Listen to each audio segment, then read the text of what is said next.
Thank you for joining me today. My name is Reverend Kwame Rubadiri. You're watching CITAM, Church Online.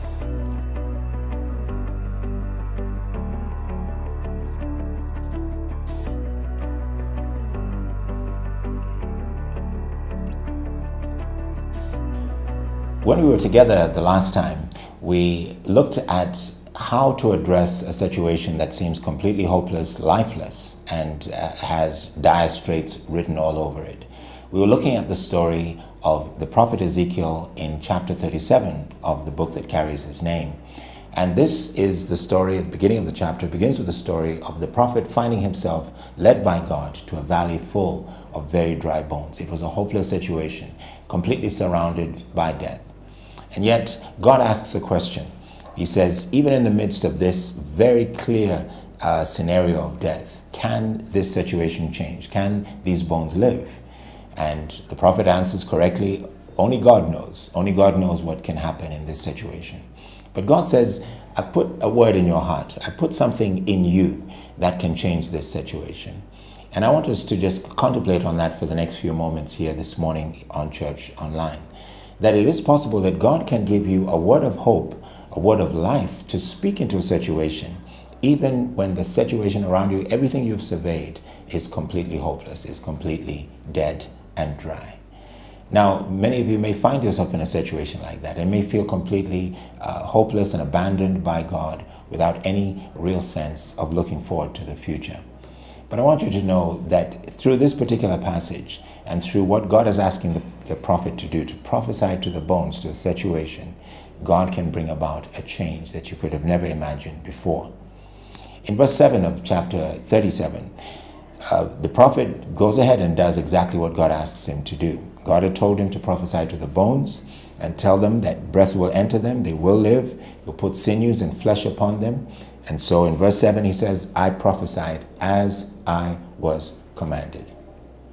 Most of the time when we are in a dry bone situation, we think we're alone. We think no one else cares about us. But the fact is, God is right there with you.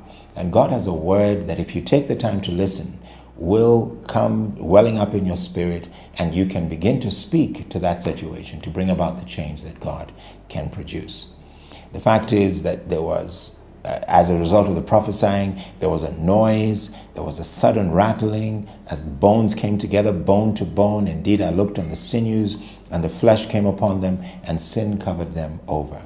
But there was no breath in them.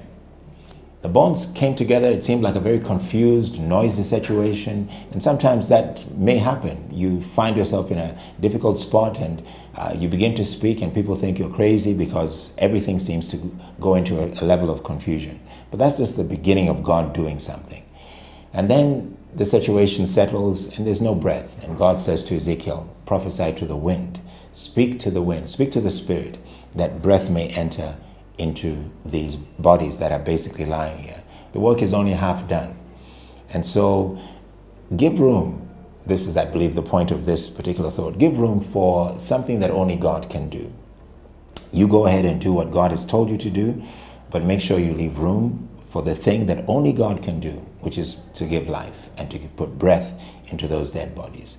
The Bible goes on to say that they stood up as a great army, representing God. This was now going to be, as it were, the new nation of Israel. They were going to represent God in a mighty way, having been revived, having been restored, and having been given life all over again.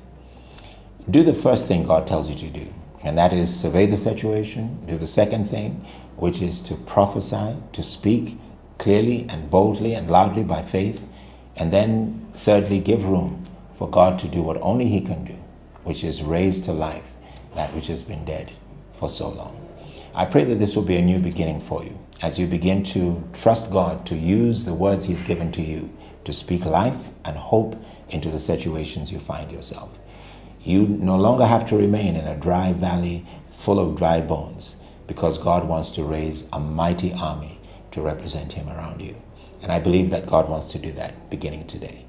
So please let us know if there's anything that we can pray for, anything that we can do to support you and help you in this situation. You can always contact us on our Facebook page, CITAM Church Online. You can send us a tweet You can also reach out to us on the comment section in our YouTube channel. Anywhere you find us on social media, please engage. And we'll be more than happy to pray with you and walk this journey with you as well. Thank you for joining me today. God bless you and have a wonderful week.